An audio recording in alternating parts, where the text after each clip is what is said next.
Assalamu alaikum and greetings. My name is Shwa, and I'm the host and founder of a podcast called Light Up with Shwa. It's a weekly podcast on conscious living and parenting. Please, Doctor, welcome to Light Up with Shwa podcast. Thank you so much, Shua. It's a pleasure to be here with you. And thank you for your time and for your show. Really appreciate your voice and your perspective. Thank you. Shua, you introduced my book. It is called Gems and Jewels, The Religions of Pakistan. I'm just Okay, the religions of Pakistan. So I was missing a that. Yep. little Yes. glimpse here. It's Sure. a very heavy book. So you've got Yes. good muscles to lift that book. Um, Prince Hassan of Jordan wrote the foreword to the book. So I'm Mhm. really grateful to him. He's written a lovely introduction. So the Yep. book Gems and Jewels, Shoa, Mhm. is an introduction to the diversity of religious perspectives in Pakistan. It includes a Muslim perspective, Christian, Hindu, Baha'i, Buddhist, Kalasha, Sikhs, Zoroastrians, and so forth. There are many, many perspectives Mhm. in Pakistan, in South Asia, in fact.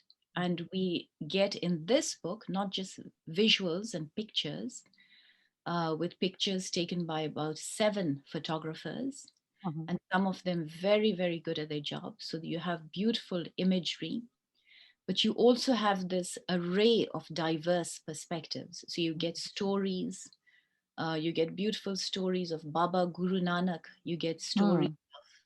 the Shah Jo Rasalo, Mm. of stories like Shakespeare's Romeo and Juliet, which were inspired by some of these books because they're Mhm. all saintly stories of Mm. love stories of a journey between a man and a woman, but they're much more symbolic, they're much Mm. more metaphoric. And we hear about those perspectives. And so there's such a rich, diverse Mhm. array of voices. And it was a great honor and pleasure to write this book and to be a student and then teacher. Mm. It's not a student and teacher in a literal sense, but I'm Mhm. constantly teaching and constantly learning in Yeah. that frame of mind. And I think that always helps. And I always learn. I love to learn from the people I Mhm. teach because some of them and most of them really inspire you and they have so much enthusiasm and so much knowledge to offer. True. True. Can I ask you a question here? How many religions have you covered in this book? And In how this, long did it take you to put yes, this book together? yes. So, Shoa, I've covered about 10 religions in this book, and it took me about 5 years to complete the book. Okay. And also, I went through illness, and I had Yes. cancer and all, and which was diagnosed. And through my chemotherapy, I was editing this book. So it Wow. gave me a book that I was supposed to finish. It gave me a lot of courage because here I was hearing the voices of, these brave Christians, brave Hindus, brave Muslims, brave Sikhs and Parsis. Mm. When I was hearing their stories, it was really inspiring me. And I said, come on, woman, you've got to survive and That's very good. move ahead and get over this challenge because we True. all as humans sure have challenges on our health, wealth, all these different difficulties that we have in life. Yes. Yes. We are so happy and glad that you are here, and Allah has given you this health for you to continue this amazing work that you do. So I guess you are needed clearly in the eyes of Allah to be here in this world. Alhamdulillah. Well, you'll Um, be pleased to know, Shua, that the book is dedicated to the beloved. mm, And let me read out the yeah, please. dedication to you Sure. because it was funny because people said, oh, who have you dedicated the book to? My husband said, have you dedicated to me? Said, have you dedicated to me? My father said, I've supported you all my life. Have you dedicated to me? Here's the dedication of the book. Okay. Just a little glimpse here. Oh, yes. Uh-huh. Beautiful. See that nice Islamic like calligraphic art or whatever it is on top of it. And it It's says, nice. this book is dedicated to the deeply beloved who created the nations and tribes of the earth that they may know one another.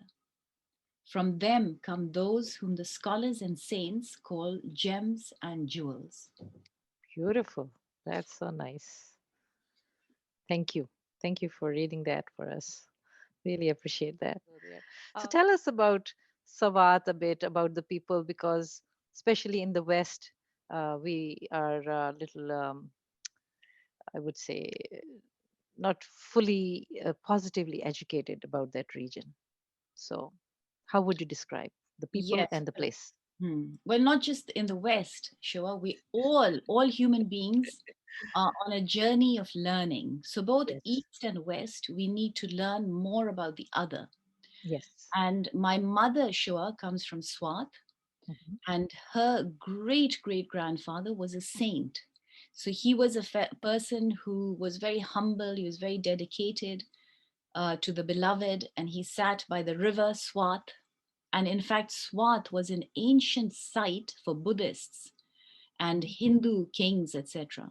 So it was a very rich civilization with civilizations upon civilizations. And so my great grandfather, whose Swat is named after, Sedu Sharif, the capital, it was named after him. His name is Sedu Baba, or that's the title that is given to him. And he's deeply respected in Swat. People come from all over to pray to beloved God through him, or just to connect through the saint. Yes, It's not to him, but through to him. him, through him. Yes. And he himself, Shua, in his lifetime, did many amazing things, including stand up for his people. And there was some action which was needed to protect his people, and the people asked him, can you lead the battle for us against the colonialists or something like that? And he led that battle. They won, and the land was freed from colonial domination. So that was one of the stories, but he also had a very holistic life. So, for example, he drank lots of green tea. He had 12 cups of green tea in a day. He was very humble. He was very spiritual. He kept remembering, the beloved, and he was very inclusive and kind to human beings and animals. So, there were some very beautiful stories about him. I'm trying to learn more about him. There are very few stories, concrete stories that I'm actually searching and looking at so that I can write an article. And then his great grandson Shua was asked to become the first king of Swat by the people of Swat. And so he became the first king of Swat. But again, these were not like arrogant kings where they were, sort of giving orders or commands.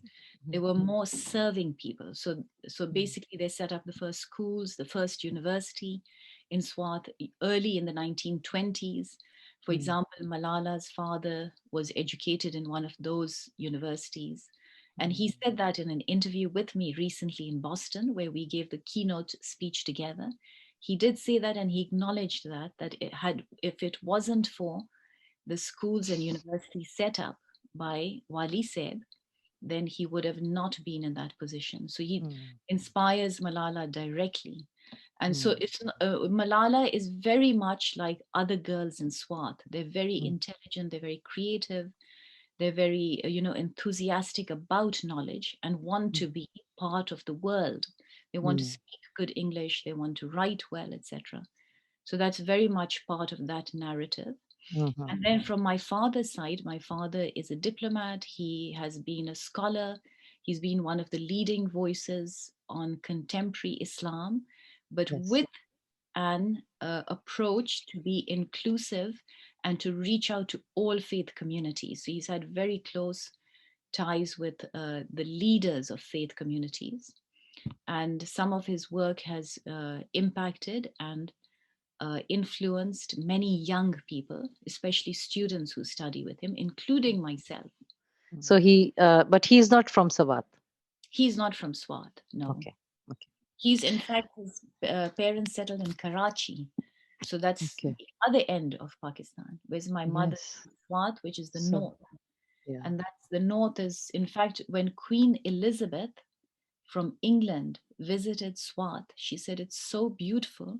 This was in the 60s, Mm-hmm. that she said it's the Switzerland of the East.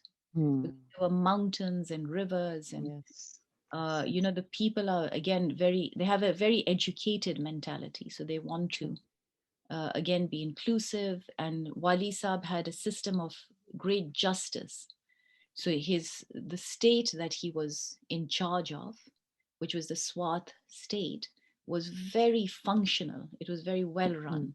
His lifestyle was very simple. Even his house was very simple, but very clean and very functional. And Mm. the state was exactly like that.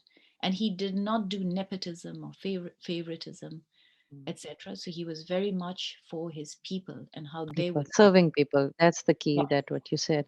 So Wali Sahab, what was his name? Wali Wali Sahib. Sahab. Yes. Wali Sahib. So he was your great grandfather, Yes, and his and who was father, the king? Wali Sahib's father, was Badshah Sahib. So he was Okay. the first king of Swat. And Okay. Badshah Sahib's son was Wali Sahib. Wali Sahib. Okay. So Yes. is this documented anywhere that people can learn more about the details Hmm. and all? Is it? Well, it's not very well documented, sure. I wish it Okay. was. And I Okay. know the family members Mm-hmm. are very articulate, they're very educated, they have a Mm-hmm. lot of potential. Some of them are in politics, some of them Mm-hmm. are, lawyers, etc. But they do have a lot of potential. And I think a story like that would be well worth documenting. Yes, I that's what I do think. know that Wali Sahib had a book written on him by Frederick Bath, who was a famous anthropologist. Hmm. And Badshah Sahib also wrote his own story called the Story of Swat. Hmm. So Okay. these So two books are there, but I think there's more that needs to be done. You're right. yes, definitely.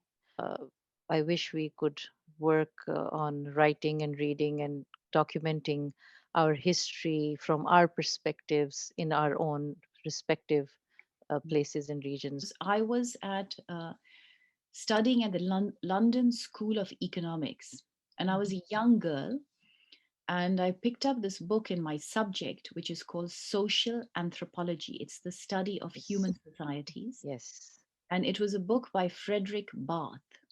He was a Okay. very famous professor, and I Hmm. really Yes. appreciate his work. But Mhm. I said, hey, that's not really, sort of my perspective. Mm. And then there were a That's what few I'm talking other about. books. There were a few other books that I looked at, and I said, hey, this is, and they were written by very ancient, they were many decades ago. So they were slightly Yes. um, outdated. They were men writing Hmm. in their Yes. own perspective, Yes. from their own cultural, with their own cultural baggage or perspectives. Yes. I said, Exactly. one day when I graduate, hopefully I will tell my own story, or from at least my point of view. That's good. When I That's went good. to the University of Cambridge, Mm-hmm. I did my PhD Mm-hmm. on Pashtun women. And a Mm-hmm. lot of, because you could do anthropology at home, Mm-hmm. so I went back to Pakistan and I studied women from Mardan, from Swat, Oh, women from my own family, from, some yes. of were my relatives and cousins, and others I interviewed. I went out of my way. Mm-hmm. So, and I did an extra large number of interviews and all to make up for the fact that it was my family. So it was rigorous and thorough. Mm-hmm. And I realized, sure, that there was so much richness because previously these women in these books, very important studies, had Mm. been described as marginal or secondary or ghost Yes. like. That's what I And in meant. fact, Yes. one of the anthropologists, Shua, described some of these societies as savages. He See? used the word savages. He didn't say Yes. about the Pathans. So that's the intention. Like I'm thank you for writing, but then why it depends which place or intention somebody is doing it from. Yes. Well, of course, their intentions were not bad because remember, there were people remember, we have to see each person within their own Yes, cultural perspective and true, say, okay, look, because for example, when some true. anthropologists wrote, of course, they wrote as they were men, they could not get access to the Pathan I think, yeah. females. So you So, can't blame them. But as a female myself, I said, hey, I'm going to add that other true, perspective that's true. missing. So I'm not going to fight with them, but I'm going to build on That's a their good, work. that's a good way So to that put it. way we are working as a team. So you have your perspective, I have my Mhm, perspective, mhm. and we can have a dialogue, but we Yes. respect each other. Okay. That's important because you True. hear my perspective, I hear yours. And True. when that happens, then East and West and academic and non Mhm, academic and all that can be bridged and come together. yeah. And that's where So, peace is possible. Sure. बिल्कुल सही है जी. True. Mhm. All right. These stories that you covered, are these documented? Are they published? That was your dissertation. Is that Yes, public yes, yes. knowledge? I mean, that can Mm. be read? Yes, yes. So what happened was, Shoa, Mhm. my book, which was my PhD thesis, was Right. on Pathan women, Pashtun women. Right. And because, a lot of people were saying, hey, there's no way we can have a PhD published, it's a hard thing, etc. Mm-hmm. But because there was interest in Pashtun women, especially, Mm-hmm. three publishers wanted to publish my book. And I was surprised because I said, hey, am I going to even get a publisher initially or not? But here were Routledge's, one of the biggest publishers, Cambridge Yes. University Press, Oxford Hmm. University Press. They all said, yes, we'd like to publish it. So at the So it end, is published book. yes, yes, it's a published. Oh, okay. So what's the It's called, title? it's called Sorrow and Joy Among Muslim Women. Oh, And okay. I can search it up if you give me 1 second. Yeah, sure. It's right here. Sorrow. That's nice. So we can see the cover. Oh, nice. Sorrow and joy among Muslim women. Yeah. Wow. Would you be able to? So this is available also Yes, on. this is available on Amazon because this is Okay. Cambridge University Press. Okay. So you get really nice definitions here on That's very important. the Pashto definition. You Mm-hmm. get a map, a really good map Mm, of mm, the whole area and the excellent. complexity. And here you have an array of women's voices. So it's for me, this was such an interesting project, Shua, because I was able to really hear women's voices and Yes. see from their point of view. And when you hear their point of view, then it's much more empowering because you know Mm, their picture. Someone else is not telling the story, but they are saying it themselves. mm-hmm. See, it's a Very very nice. nice saying here. I'm going to read this for you. Sure. Please. It says, should I read it to you in English first so you can understand it, and then in Pashto? It says, when God wants to do it, it is done. When a khaza, when a wife or a woman wants to do it, it is also done. Mm, So in interesting. Pashto, it says, "Chi khaza ikai arakigi." No, first, sorry, it says, "Chi khute ikai arakigi, chi khaza ikai arakigi." So that means Mm, if God wants to do it, it is done. And if a woman wants to do it, it is also done. very nice. These are Thank you.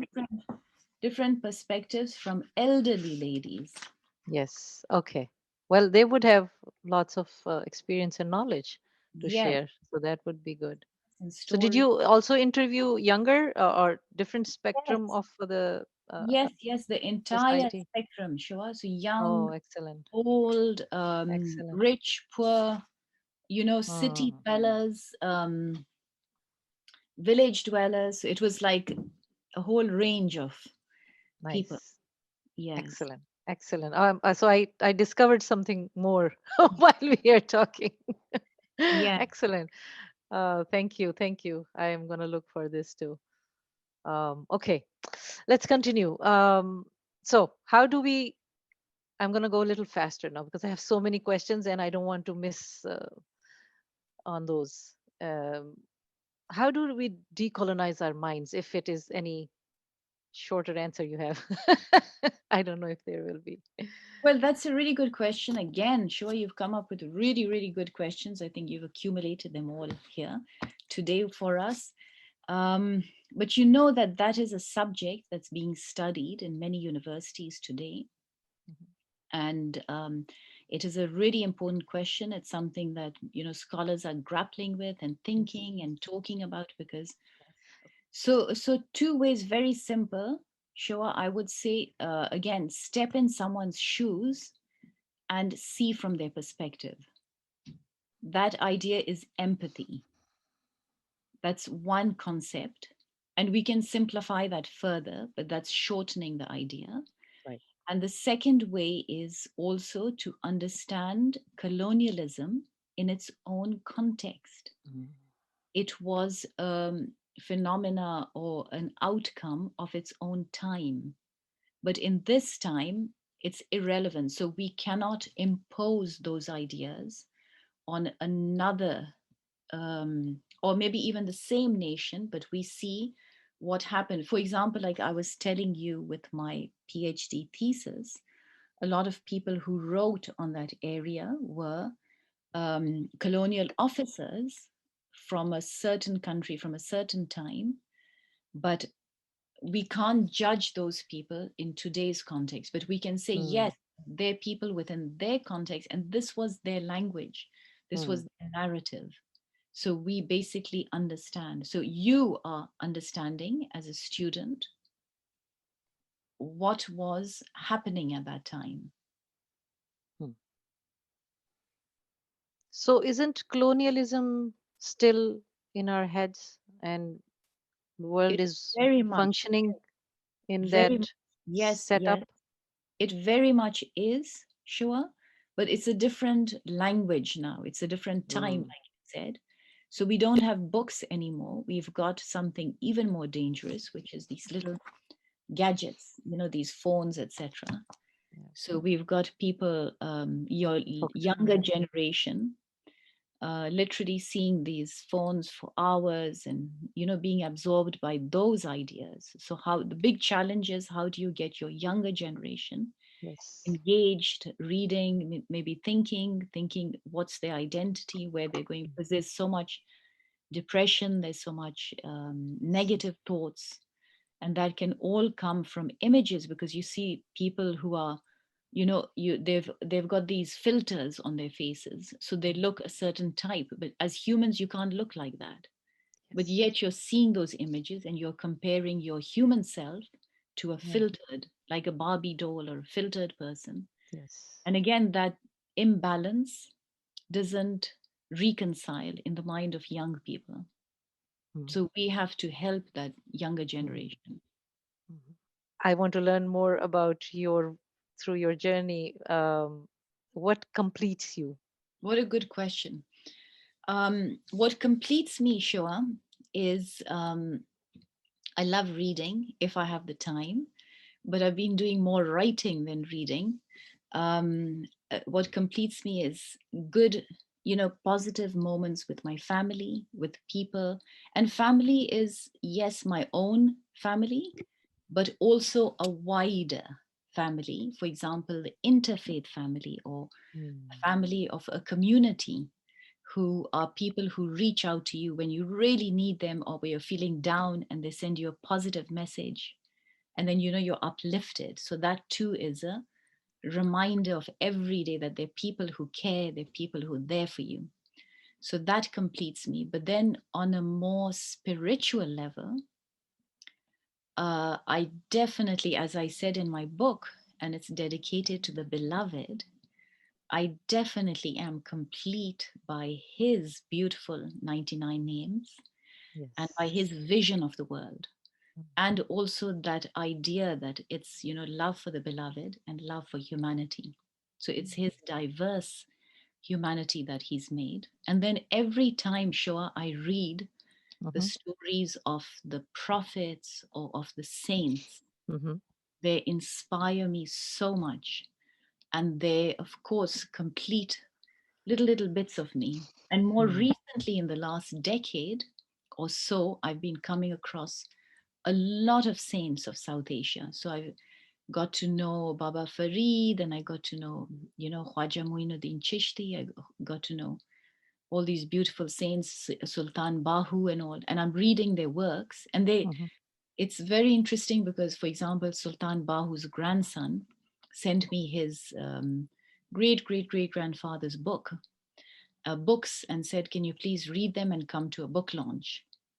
So I read them, and they were very inspiring. I sat in one of the UK parks and opened the books and started reading them. So they're in English? Yes, yes, they're in Okay. English. Okay. And so one by one, you may call it, karamat, or you may call it a little miracle. But one by one, I'm encountering these nuggets of gems, and they're the lives and stories and messages of the saints. Mm. For me, that's very powerful. Even when I sit in, England is a beautiful country, it's very diverse, it's Yes. got beautiful green parks, as in America, it's got lovely museums. So Yes. when you go about society, it's very peaceful. You can, have your own thoughts, spiritual thoughts, positivity, etc., and be learning in that mode. So I've, excuse me, I've been learning and thinking about these ideas Hmm. and being exposed one by one to. You can have something to drink. And Thank if you you so need much. please keep. Shiva, we've done 2 interviews. I can say, "Ye to zulm hai." नहीं नहीं आप आराम से पिए आपने जब पीना है you drink it that's how I conduct my if you need to have a break please get up that's fine Oh, I don't whenever like the rigidity. you're such a good host, Shiva. It's a Thank pleasure you. to be talking to you and learning from you.